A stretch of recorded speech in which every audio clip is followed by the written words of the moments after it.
珍贵的中药材肉桂在台湾目前大多仰赖进口，国产肉桂相当的少见。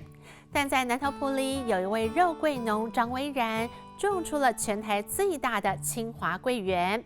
过去他是一名飞官，在执行救灾任务时，看到因为土石流受创严重的台湾山林，让他起心动念，在退伍后开始种植生根的肉桂树，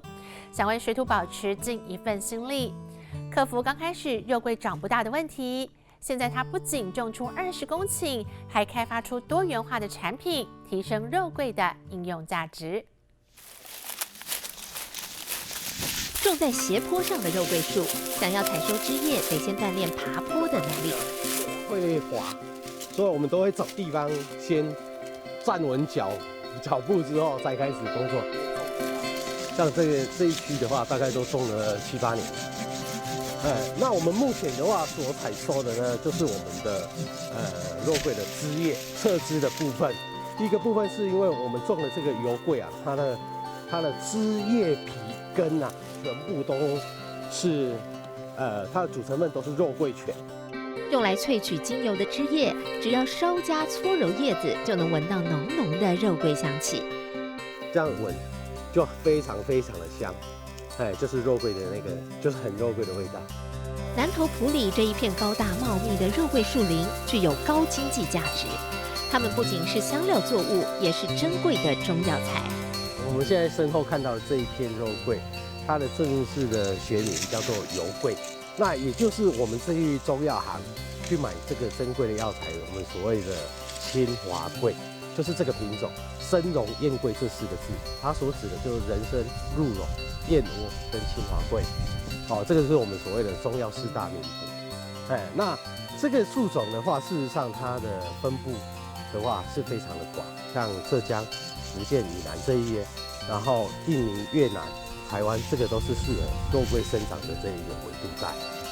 张威然采取自然农法种植，不施肥，不撒农药。虽然树长高后，因为本身散发的特殊气味，让它不太容易会受到病虫害侵袭，却难敌天牛的危害。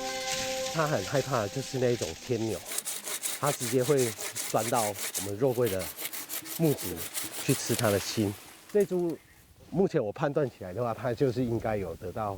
一些病虫害的问题了，枯掉了，整株看起来它叶子都很旺盛的状况之下，突然就整个枯黄的话，可能有那个天牛钻进去了。长时间待在树林里，锯树枝的体力活虽然吃重，张威然却乐在其中。其实过去他是英姿焕发的陆军飞官，时常驾驶着直升机执行救援任务。看到受到天灾肆虐、满目疮痍的山坡地，让他起心动念，想为台湾的水土保持尽一份心力。那在救援的过程当中，其实我们从空中来俯瞰我们自己的这一片国土，我们的山坡地，的确在921大地震之后，很多地方它的土质都松动了。我后来又看到，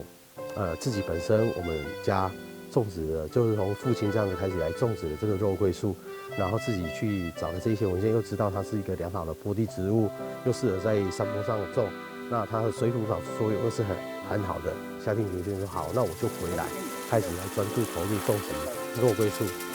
刚开始，他先是在老家彰化种，但肉桂树始终都长不好，于是他将种植基地转移到南投埔里山区，肉桂树才逐渐茁壮成长。肉桂的话，它喜欢稍微有点凉爽的气候，然后又加上它喜欢排水性良好的区域，所以像我们台湾的山坡地来种植的话，其实都还蛮适合。那另外的话，因为它的生根特性，然后再加上它又是造林树种，所以我们也是往着造林的这个方向来做。我们希望呢，能够在推广肉桂的过程当中呢，也能够让更多人来参与种植肉桂，可以让我们台湾的水土保持可以做得更好。多年下来，他从4公顷种到20公顷，目前是国内规模最大的清华桂园。这个要有技巧。采收下来的肉桂枝叶还要再回蒸馏萃取室，得先经过处理，才能开始蒸馏精油。它是做一个出粉色的动作，方便于我们入料。那另外一个部分的话，就是因为它要粉碎过，那待会我们在进到我们的蒸馏萃取锅里的时候，它的萃取的效果就会比较好。入料大部分都会分布在80到100公斤左右。采用水蒸气蒸馏萃取，通过铜锅加速反应，再进入冷凝系统，冷凝成乳白色的液体。经过几个小时的静置，让精油与纯露分离。但是和一般精油不同，肉桂精油是属于极少数的沉水精油。因为肉桂油它是属于比重比较重的哦，它的肉桂油一般的精油它是浮油，它是浮在水面上。肉桂的精油它本身它的比重到达1.1多，所以它是沉水，它的油不会浮在水面上。有着漂亮金黄色泽的肉桂精油可说是滴滴珍贵，80到100公斤，大约只能萃取70-80毫升，最多90毫升的量得来不易。铜的话，它的反应会让我们这一些分子的反应会比较好。我们说，萃取纯露或是精油出来，它的味道，它的一个精细度，哦，就会更加的好。肉桂不只能萃取出精油，长到20年的树皮干燥后，就是高经济价值的珍贵中药材。像我们一般来讲的话，剥取下来的树皮呢，它是呈现这样子的一个状态，它会自然卷曲。那外面的话，这一层酸皮的话，如果没有去掉的话，它会变成是这样子。那这个也就是所谓的为什么油桂又会变成一个菌桂哦，它又称为菌桂的原因，就是因为它上面有很多的斑点，好像长菌了。桂皮不仅是中药材，它还能用来做成熏香。像我们做香的部分的话，我们是直接有一部分会用削皮的下来。肉桂熏香可以融入人们的日常生活。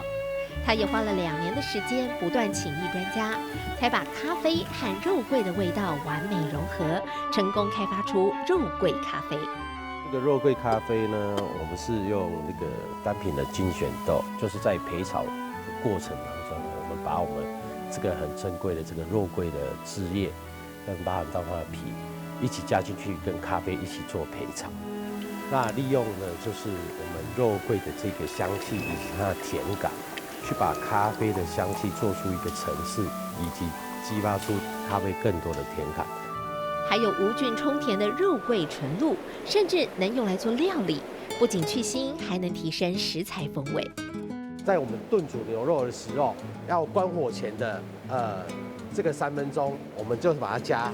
1瓶盖的量啊，像这样的一锅大概要加一个10ml左右的肉桂露下去。味道浓郁的肉桂纯露加进炖煮牛肉里，丝毫没有违和感，吃不到浓浓的肉桂味，反而为料理加分。肉桂它本来就可以去腥，而且还可以提鲜，那再加上肉桂的香气跟它的这个甜味，让整锅牛肉的香气呢是更加的鲜甜。积极开发新产品，为了让更多人能认识肉桂，是最近几年张威然很努力在做的事。他希望透过这些产品，让更多人认同他的理念。最希望的利用这些产品的开发，去接触到我们的现代人，那这样子下来之后，来维持我们的农场营运，可以让我们一直去努力的去扩大我们的种植面积，让我们有能力继续去为台湾的这一片山林种下许多的肉桂，来保护我们自己台湾的一个山坡丘陵。玻璃温室里，这一颗颗用心呵护的小树苗，伸展着青绿色叶片，绽放生机，也是他守护山林梦想的起点。张威然对待它们如同己出，仔细观察生长状况，适时进行移盆作业。在血盆期间呢，大概要6到8个月的时间的一个育苗期，让它长到这样子的程度之后，我们才会换到我们的5寸盆来。然后换过来之后呢，我们再继续养育它，然后照顾到大概接近1米高的高度，大概要花的时间大概会将近2年的时间。自己采种，自己育苗，虽然花费较多时间精力，但能完全掌握树苗品质。如果你很小的苗就去定植的时候，很容易它就受到一些病虫害的威胁。那如果我们把它照顾到一定的程度之后，像我们1米高，那这样子的话，对于整个肉桂的生长会更好。我们目前已经建构了每年大概有5到8万棵的一个育苗的种人，这样子。它的香气差异不大，为什么？因为肉桂是属于很浓郁的味道。经常和来自其他县市的青农们交流，张威然也不吝惜分享种植经验，积极推广肉桂种植。因为我们新竹的话呢，没有肉桂这个产业，那也借此呢来我们南投这边，来这个百大青农张威然这边来学习我们肉桂的产业，还有不同的领域的知识。龙鳞云木这四个东西，我们都讲龙鳞云木，但是威然的那个肉桂是属于鳞的部分。我们国家对于鳞这一块，其实在从农人数很少，甚至说我们的进口材基本上市占率有99%，我们国有材使用率不到1%啦。所以我们也希望要积极推广林业的部分。退伍后毅然决然投入林业，脱下飞行靴，换上雨鞋。植树造林对张威然来说，何尝不是保家卫国的另一种方式？我都会常常提醒自己啊，我们人没有办法去控制住自己的生命的一个长度，但是我们生命的宽度跟广度，你的深度，都是由你自己掌握的。当然，我也可以一辈子都一直飞行。但是如果只有飞行的话，我觉得我的生命应该还可以更多彩多姿。在一片片肉桂树林里，张威然感受到生命是无限的宽广。未来他会一直种下去，用一己之力继续守护台湾的秀丽山林。都看到这里了，想必一定很喜欢我们的影片吧？大家好，我是凯纯，请帮我们按赞、订阅加开启小铃铛，就可以看到更多的影片喽。